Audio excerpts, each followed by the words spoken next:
Practice Test 6. You will hear a number of different recordings, and you'll have to answer questions on what you will hear. There will be time for you to read the instructions and questions, and you will have a chance to check your work. All the recordings will be played once only. The test is in 4 sections. Write all of your answers on the test pages. At the end of the test, you will be given 10 minutes to transfer your answers to an answer sheet. Now turn to Section 1 on page 201.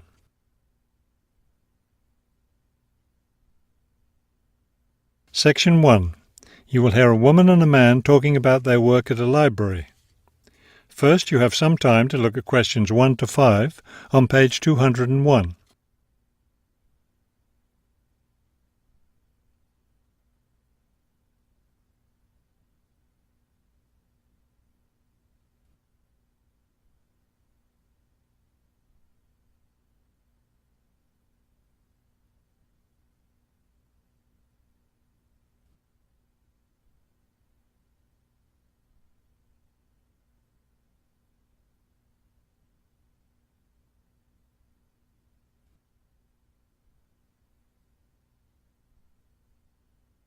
You will see that there is an example that has been done for you.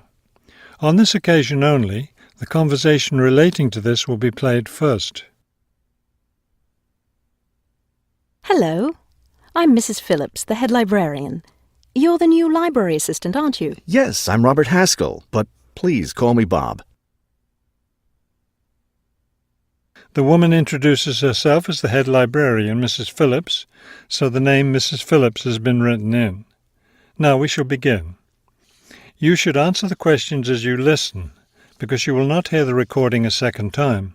Listen carefully and answer questions 1 to 5.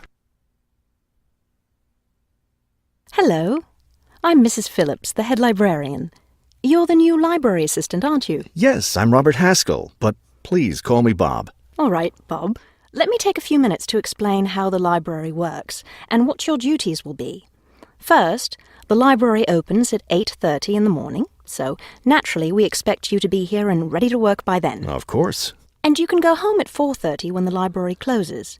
Now, let me explain where everything's kept. It looks like here on the ground floor is where the reference books are. Yes, that's right. Up on the second floor is where the adult collection is, both fiction and non-fiction. And the children's books are there too, aren't they? I thought I saw them in the room by the stairway. No, those are magazines and newspapers for adults. Children's books are up one more flight on the third floor. We'll take a look at them later. Let me show you how we organize our work. Do you see that brown book cart over there?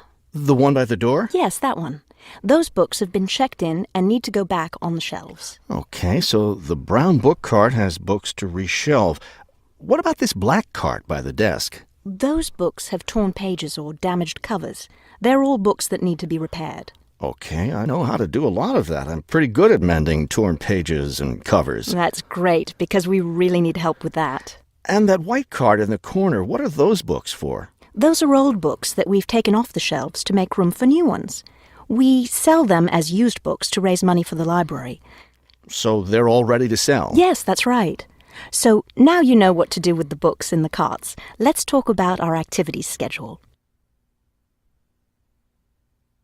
Before you hear the rest of the conversation, you have some time to look at questions 6 to 10 on page 201.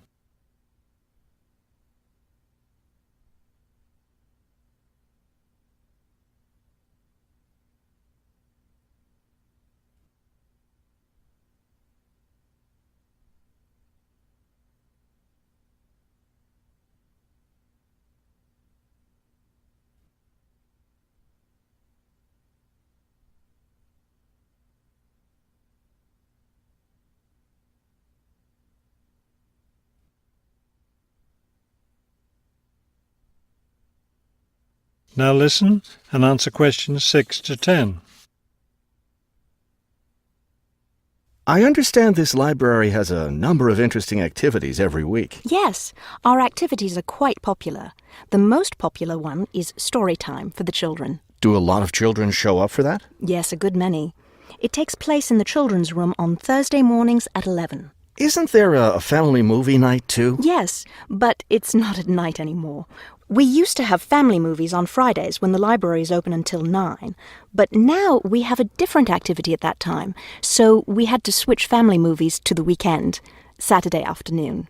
How much do you charge for the movies? They're all free. The movie always starts at 2:30 in the reference room, but you don't have to worry about that since you don't work on weekends.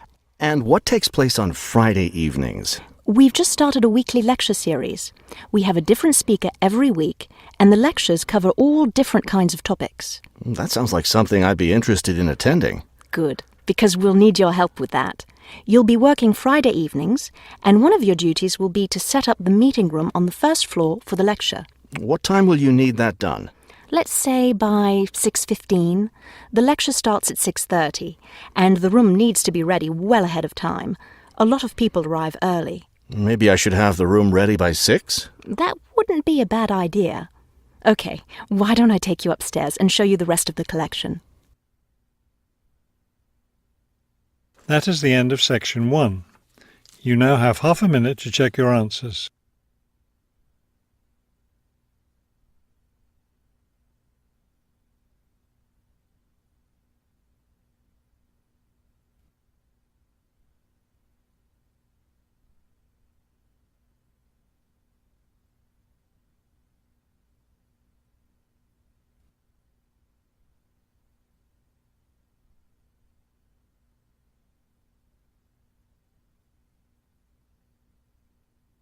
Now turn to section 2 on page 202.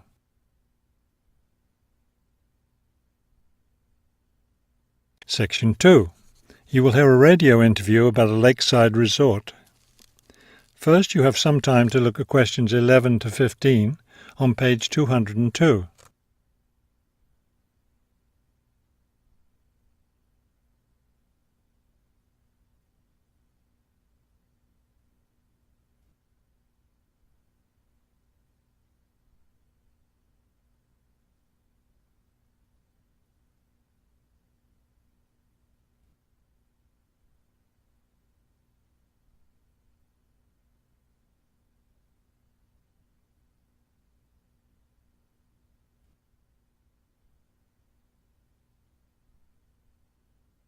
As you listen to the first part of the talk, answer questions 11 to 15. Good afternoon, and welcome to today's show. The warm months are with us, and many of you are getting ready to plan vacation trips. To help you with that, we have a special guest today, Robert Sampson, director of the Golden Lake Resort. Robert, I understand Golden Lake is a popular place for families to spend their vacations. Yes, families enjoy spending time at Golden Lake. Many come back year after year. We have a spectacular location and fun activities for both children and adults. Could you describe for us some of the activities available at Golden Lake? We have a lot of water activities, of course, since we're right on the lake. We have a pleasant sandy beach for swimming. We also have canoes and sailboats available, and many of our guests enjoy boating on the lake. I imagine water skiing would be popular among your guests. Actually, we don't permit water skiing in the resort area. It can be dangerous for swimmers and for the canoeists too. We do have a great location for fishing, though, and you'll often see guests fishing from our dock or from the canoes. That sounds very relaxing. What about activities on land? Do you have facilities for tennis? We had tennis in the past, but the courts fell out of repair, and since we found that most of our guests weren't interested in the game, we closed the courts down. So that's no longer an option. And naturally, because of our location in the woods, we don't have an adequate area for a golf course. But I'd like to let your listeners know that we'll be adding a new activity this year. We've made an arrangement with the local stable, so now we're going to have horseback riding available for our guests. We've created several riding trails around the lake. That sounds lovely. Now, what about rainy days? What can your guests do when the weather's bad? We have a games room and a crafts room. When the weather's rainy, some of our very talented staff members offer arts and crafts classes for all ages. What fun!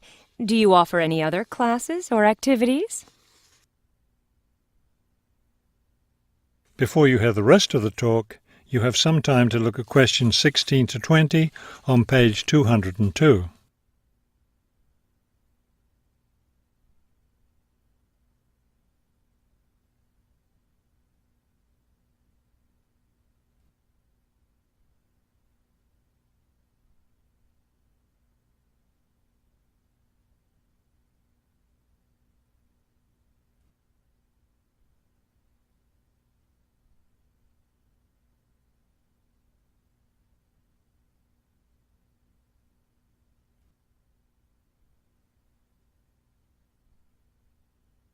Now listen and answer questions 16 to 20.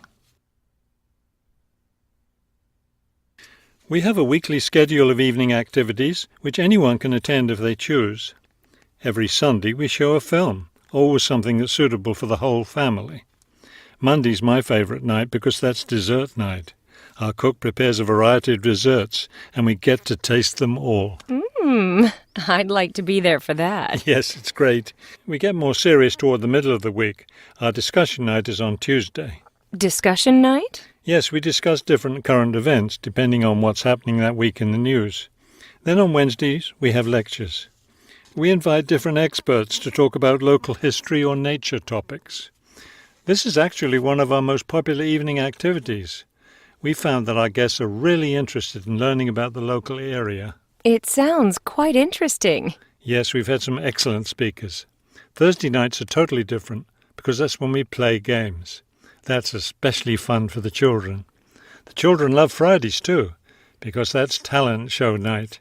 Everyone gets in on that. Staff, guests, everyone. It looks like you have a lot of fun at Golden Lake Resort. We do. And we end every week with big fun, with a dance on Saturday night. Now I understand a little more why Golden Lake is such a popular place for family vacations.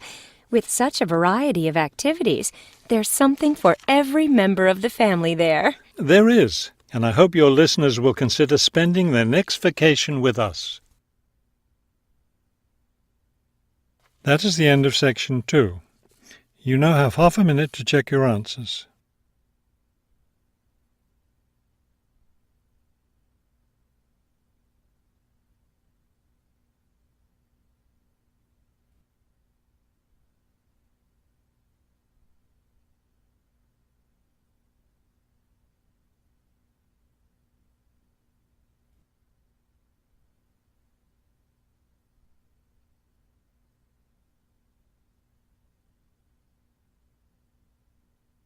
Now turn to section 3 on page 203.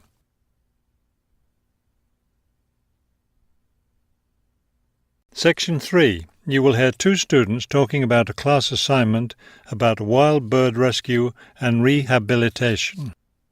First, you have some time to look at questions 21 to 25 on page 203.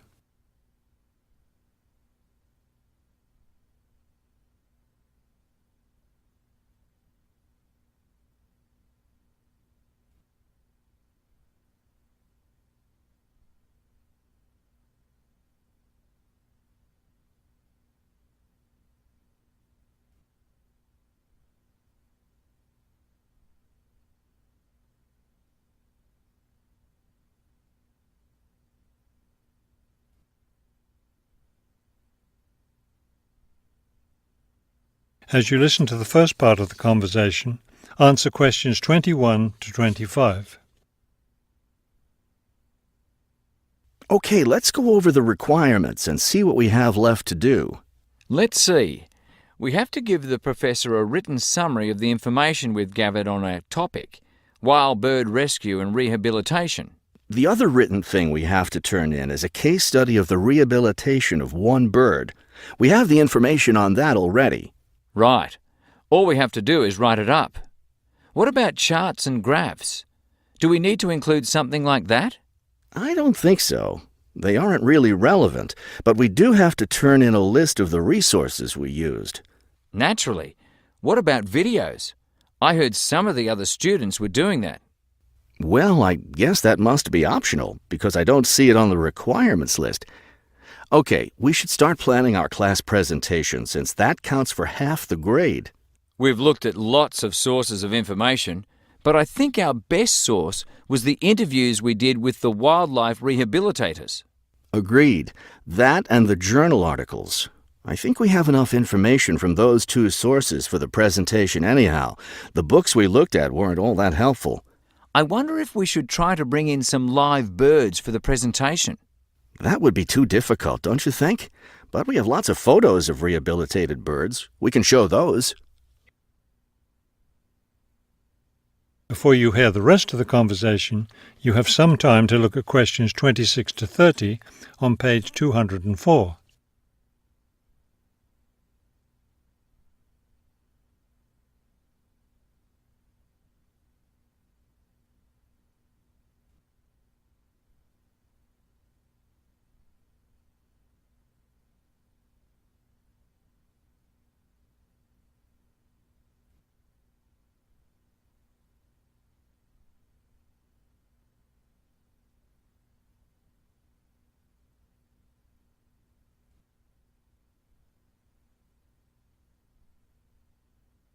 Now listen and answer questions 26 to 30.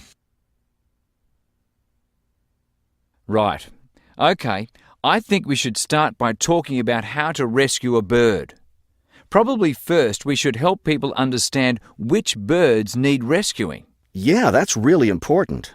Because a lot of times people see a baby bird that's all alone, or they find a bird sitting on the ground and they think it needs to be rescued. And usually, those are just baby birds learning to fly. So we should emphasize that people should only attempt to rescue a bird that's clearly injured. For certain kinds of birds, the rescuer needs to wear protective gloves because some of those birds have sharp claws and can tear your shirt, or worse, injure your face or some other part of your body. Yes, that's an important point. Okay, next, let's tell people to put the injured bird in a box with good air circulation. We should let them know that a cage isn't necessary, and a bag, especially a plastic one, could hurt the bird more. Another thing we need to say is that the best way to help the bird stay calm is not by petting it or talking to it, but by leaving it completely alone. Then people should take the bird to the bird rescue center as soon as possible. Right, and we should also point out that when they're driving the bird to the rescue center, it's better not to play music on the radio or talk loudly, because those things just stress the bird. Yes, it's better just to speak quietly while you have the bird in the car. Okay, we've got that part covered. Next we should talk about what happens at the rescue center. That is the end of section 3. You now have half a minute to check your answers.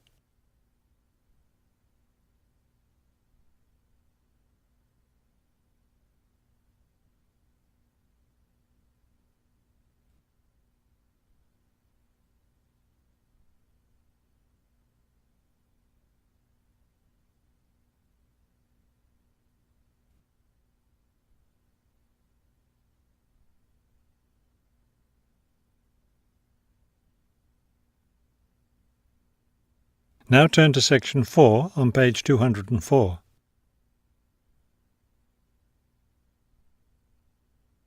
Section 4. You will hear a lecture about the Great Barrier Reef. First, you have some time to look at questions 31 to 33 on page 204.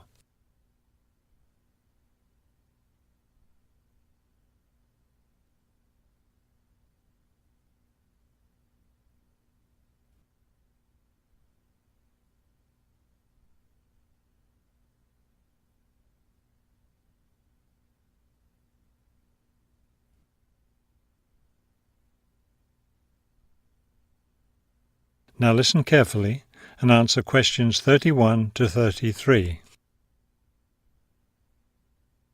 Despite its name, the Great Barrier Reef isn't just one large coral reef. Rather, it's a system of coral reefs that stretches along the east coast of Australia, covering an area of around 300,000 square kilometres. The Great Barrier Reef is composed of approximately 3,000 individual reefs, which range in size from 1 hectare to more than 10,000 hectares each. In addition, around 600 islands are scattered throughout the area, particularly at the northern and southern ends. The reefs themselves are composed of over 400 different kinds of coral, the largest variety of corals found anywhere in the world. Before you hear the rest of the talk, you have some time to look at questions 34 to 40 on page 205.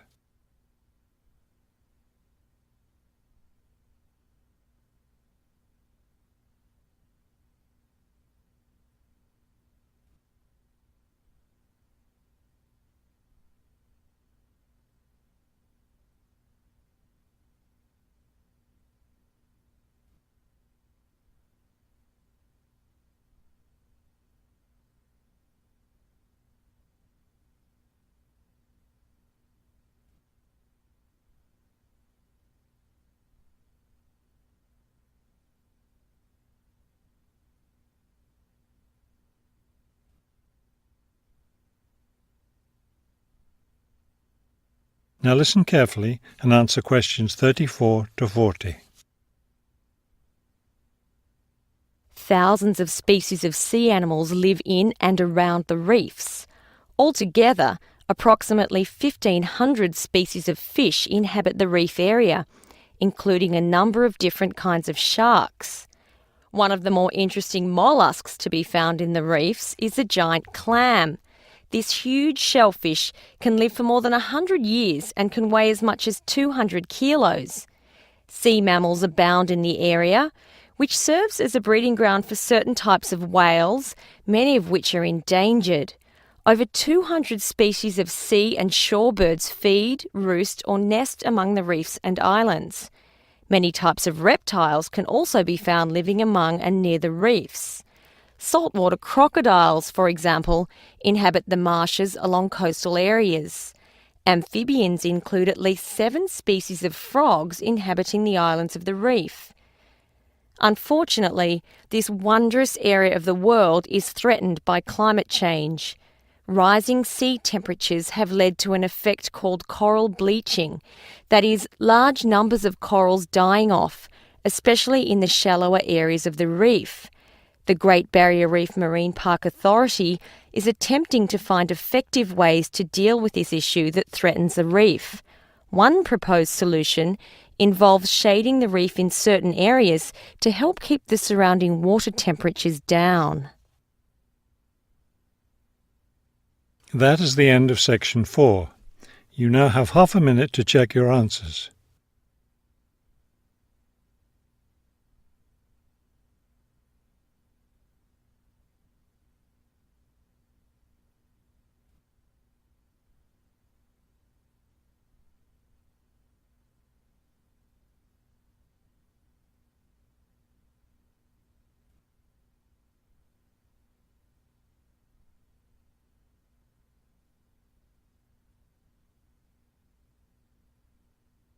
You will now have 10 minutes to transfer your answers to the listening answer sheet.